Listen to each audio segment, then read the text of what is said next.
Hello students, today we are going to discuss about the first part of the mathematical interpretations of the solid mechanics PCME 502. So let us discuss about the concept of stress.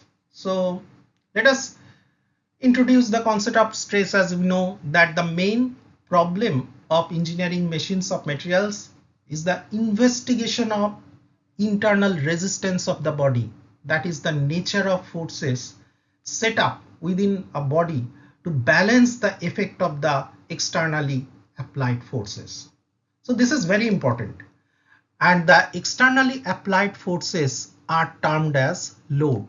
So this term is very important, and this externally applied forces may be due to any one of the following reasons, like due to service condition, like due to environment in which the component works, like through the contact with the other members. Specifically, this should be studied those who are related to civil engineering, and due to fluid pressure, and due to gravity or inertia forces. So these are the main factors which affect the concept of stress value. So let us consider a rectangular bar of some cross-sectional area and subjected to some particular load or external force, that is in Newton, as shown in the figure over here, as you can see. So this is the situation, something like that. So let us imagine that the same rectangular bar is assumed to be cut into two halves as section XX. Each portion of the rectangular bar is in equilibrium under the action of load P, and the internal forces acting at the section XX has been shown. Numerically, numerically stress is defined as the force intensity or force per unit area. This is the numerical expression, although we know that the definition of stress is not like that. It is the internal resistance divided by per unit area. Okay, so this is the numerical expression that we have shown, that is sigma equal to P by A. Now if the force carried by a component is not uniformly distributed over its cross-sectional area, suppose delta A over here, we must consider a small area, that is small a, which is carried a small load delta P, and the total force, that is also P over here. Then the definition of stress that changes to sigma equal to delta F divided by delta A. As a particular stress generally holds true only at a point, therefore it is defined mathematically as sigma, that is the stress value, that is equal to limit delta tends to 0 delta F divided by delta A. Now stress in Cartesian coordinate system, if we are talking about, so over here you can see a rectangular block in which all the Cartesian directions are shown, that is x, y and z coordinate system, and you can clearly see that in each side sigma x, sigma y and sigma z value in the forward direction or upward direction, and the conjugated value, that is sigma x in the reverse direction, sigma y and sigma z, they are shown over here. So let us consider the small element of the material, and that shows the various normal stresses acting on the faces. Thus, in the Cartesian coordinate system, the normal stresses have been represented by sigma x, sigma y and sigma z. Now, if we continue to analyze that particular thing, some important terms we must remember, like the sign convention, that which are considered to be positive and which are considered to be negative. And first subscript over here, it is very important. indicated by the direction of the normal to the surface, and second subscript we will be discussing in detail afterwards. It indicates the direction of the stress. So it may be noted that the case of normal stresses, the double script notation may be dispensed with the as the direction of the normal stress and the direction of the direction of normal to the surface of the element on which it acts are the same. Therefore, a single subscript notation as used is sufficient to define the normal stresses.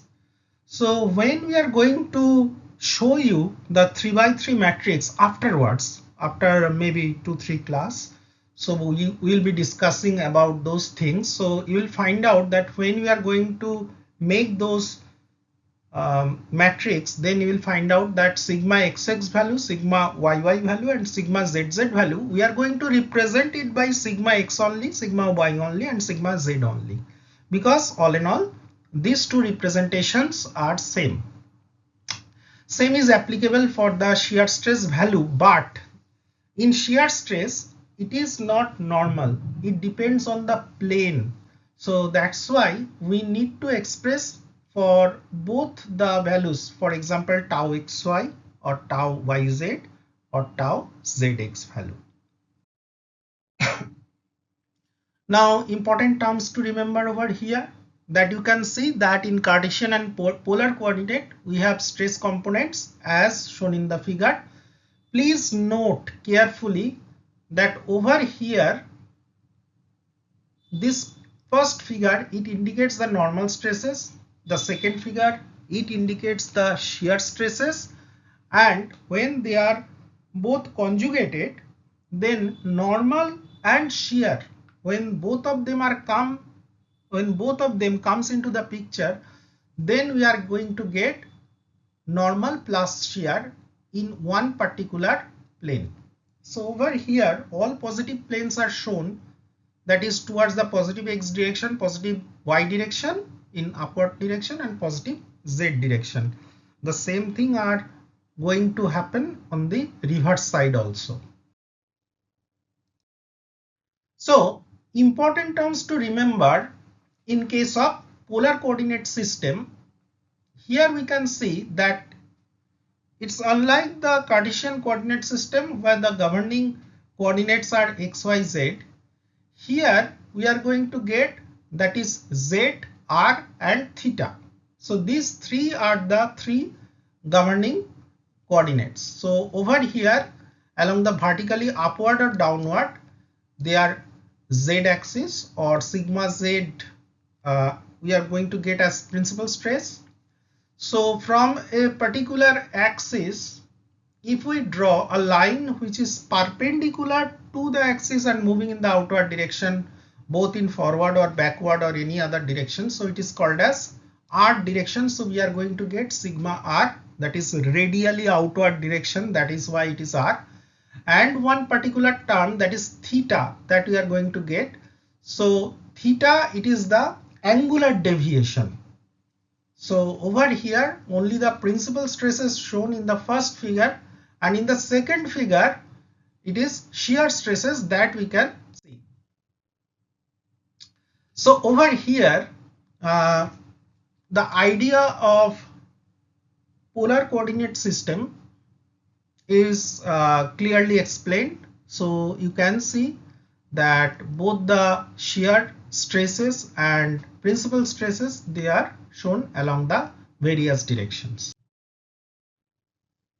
Now state of stress at a point, you just freeze this particular topic over here, pause the video and go through the entire script line by line.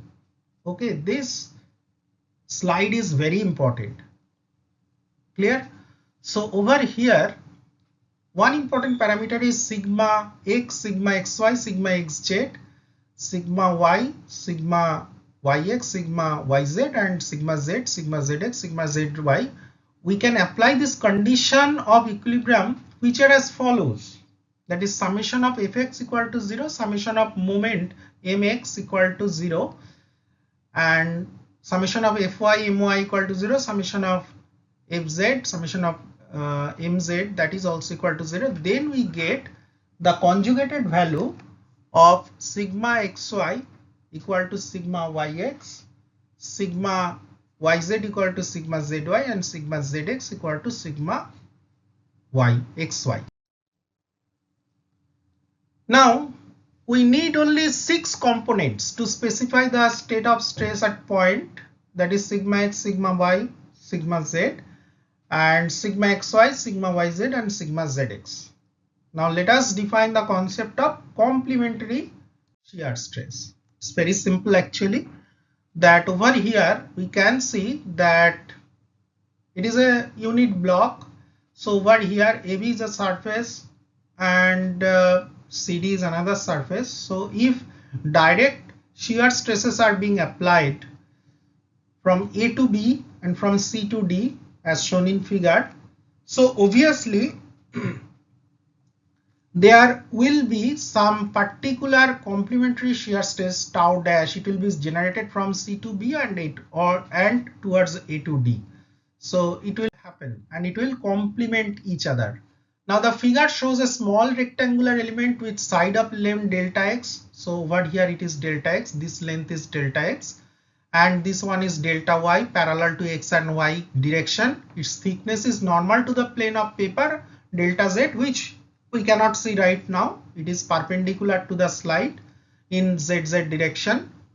So all 9 normal and shear stresses components may act on the element. Only those in the x and y direction are shown over here. So please remember that the principal stresses will be acting perpendicular to the surface, and the shear stress, they will be acting parallel to the surface, and the representations are as follows. Please pause the video over here and check it once again.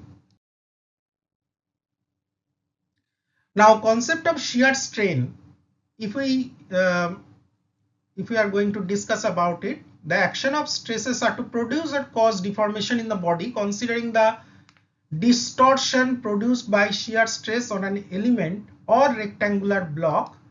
As we know, now this shear strain or slide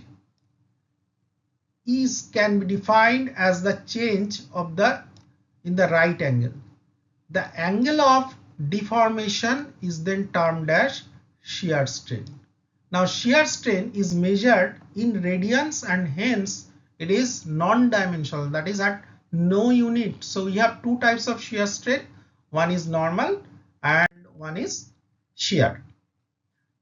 So principal stress in terms of stress, it is shown over here, that is epsilon 1 equal to 1 by E, means Young's modulus, within bracket sigma 1 minus mu sigma 2 minus mu sigma 3, where mu is the Poisson's ratio, sigma 1, sigma 2, sigma 3 are the 3 principal stresses in 3 different principal axes, and these 3, epsilon 1, epsilon 2, epsilon 3, they are actually conjugated. So although we have strain in the direction owing to stress, that is sigma 1 and sigma 2, because we are considering planar stress, planar strain condition, then the equation becomes something like that, which is shown over here.